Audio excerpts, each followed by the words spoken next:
ಬಾಗಲಕೋಟೆ ಲೋಕಸಭಾ ಮತಕ್ಷೇತ್ರದ ಮತ ಎಣಿಕೆ ಮುಕ್ತಾಯ ಕಂಡಿದ್ದು ಇನ್ನೇನು ಸತತ 5ನೇ ಬಾರಿಗೆ ಇವತ್ತಿನ ದಿವಸ PC ಗದ್ದೆಗೌಡ ಅವರು BJPಯಿಂದ ಆಯ್ಕೆಯಾಗಿರುವಂಥದ್ದು. ಈಗ ಸ್ವತಃ ಮಾತನಾಡಲಿಕ್ಕೆ ನಮ್ಮ ಜೊತೆಗಿದ್ರೆ ಅವ್ರು ಏನು ಹೇಳ್ತಾರೆ ಸರ್ ಇವತ್ತಿನ ದಿವಸ ಗೆಲುವನ್ನು ಕಂಡಿರುವಂಥದ್ದು ಏನು ಹೇಳಕ್ಕೆ ಇಷ್ಟಪಡ್ತಾರೆ? ಈಗಾಗಲೇ ನಮ್ಮ ಜನ ನನ್ನ ಮೇಲೆ ವಿಶ್ವಾಸವನ್ನಿಟ್ಟು ಮತ್ತು ಈ ಒಂದು ಚುನಾವಣೆಯಲ್ಲಿ ಹೆಚ್ಚು ಮತವನ್ನು ಕೊಟ್ಟಿದ್ದಾರೆ. ನನಗನ್ನಿಸ್ತಾ ಇದೆ ನಮ್ಮ ಭಾಗದ ಜನ ಮತ್ತೆ ಗದ್ದಿಗೌಡರನ್ನು ಲೋಕಸಭಾ ಸದಸ್ಯರನ್ನಾಗಿ ಮಾಡಬೇಕು ಅನ್ನೋ ಒಂದು ಯೋಚನೆ ಅವರಲ್ಲಿ ಇದ್ದುದರಿಂದ ಇವತ್ತು ಈ ಒಂದು ಹೆಚ್ಚಿನ ಮತ ನನಗೆ ನೀಡಿದ್ದಾರೆ ಅಂತ ನಾನು ಅನಿಸ್ಕೊಂಡಿದ್ದೇನೆ. ಮುಂದಿನ ದಿನಮಾನಗಳಲ್ಲೂ ಕೂಡ ಅವರು ಇಟ್ಟಿರ್ತಕ್ಕಂಥ ವಿಶ್ವಾಸವನ್ನು ಉಳಿಸಿಕೊಳ್ಳಲಿಕ್ಕೆ ನಾನು ಪ್ರಾಮಾಣಿಕವಾಗಿ ಅಭಿವೃದ್ಧಿ ಕೆಲಸದ ಜೊತೆಗೆ ಅವರ ಕಲ್ಯಾಣ ಕೆಲಸವನ್ನು ನಾನು ಮಾಡ್ತೀನಿ ಅಂತ ಹೇಳಲಿಕ್ಕೆ ಬಯಸ್ತೇನೆ.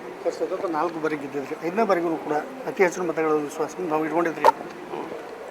ನಾನು 100ಕ್ಕೆ 100 ಇವತ್ತು ಗೆಲ್ತೀನಿ ಅನ್ನೋ ಒಂದು ವಿಶ್ವಾಸ ಇತ್ತು. ಇಷ್ಟು ಅನುಭವ ಹಿನ್ನೆಲೆಯಲ್ಲಿ ಇವತ್ತು ನಾನು ಸೋಲ್ತೇನೆ ಅನ್ನೋ ಒಂದು ಭಾವನೆ ಇದ್ದರೆ ನಾನು ಸ್ಪರ್ಧೆನೇ ಮಾಡ್ತಿರಲಿಲ್ಲ. ಇವತ್ತು ಭಾಳಷ್ಟು ನಿರೀಕ್ಷೆನ ಇಟ್ಕೊಂಡಿದ್ದಾರೆ ಸರ್.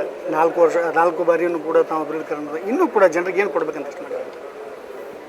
ಇವತ್ತು ನಾನು ಯೋಚನೆ ಮಾಡಿದ್ದೇನೆ, ಈ ಒಂದು ಸ್ಥಳೀಯ ಎಲ್ಲ ಪಕ್ಷದ ನಾಯಕರ ಜೊತೆ ಕೂಡಿಕೊಂಡು ಇವತ್ತು ನಮ್ಮ ಭಾಗಕ್ಕೆ ಏನು ಅಭಿವೃದ್ಧಿ ಕೆಲಸ ಆಗಬೇಕು ಅದರ ಬಗ್ಗೆ ನನ್ನದೇ ಆಗಿರ್ತಕ್ಕಂಥ ಒಂದು ಚಿಂತನೆಯನ್ನು ಮಾಡಿ ಇವತ್ತು ಆ ಒಂದು ಜನರ ಜೊತೆಗೆ ಇವತ್ತು ಯೋಚನೆ ಮಾಡಿ ಮುಂದಿನ ಕೆಲಸವನ್ನು ನಾನು ಮಾಡ್ತೀನಿ. ಸಂಸದರು ಸಚಿವರು ಆಗಬೇಕು ಅನ್ನೋಂಥ ಭಾಳಷ್ಟು ಆಸೆಯನ್ನು ಕೂಡ ನಮ್ಮ ನಾಯಕರಿಗೆ ಬಿಟ್ಟಿರ್ತಕ್ಕಂಥ ವಿಚಾರ. ಇದಿಷ್ಟು ಏನಂತಂದರೆ ನೂತನವಾಗಿ ಆಯ್ಕೆಯಾಗಿರ್ತಕ್ಕಂಥ ಸಂಸದ ಗದ್ದೆಗೌಡ ಅವರ ಮಾತು. ಬಾಗಲಕೋಟೆಯಿಂದ ಸೈಯದಿನ ಜೊತೆ ಮಲ್ಲಿಕಾರ್ಜುನ.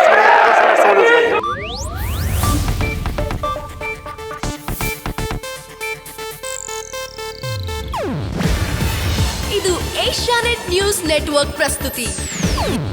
ನೀವು ನೋಡ್ತಿದ್ದೀರಾ ಏಷ್ಯಾನೆಟ್ ಸುವರ್ಣ ನ್ಯೂಸ್.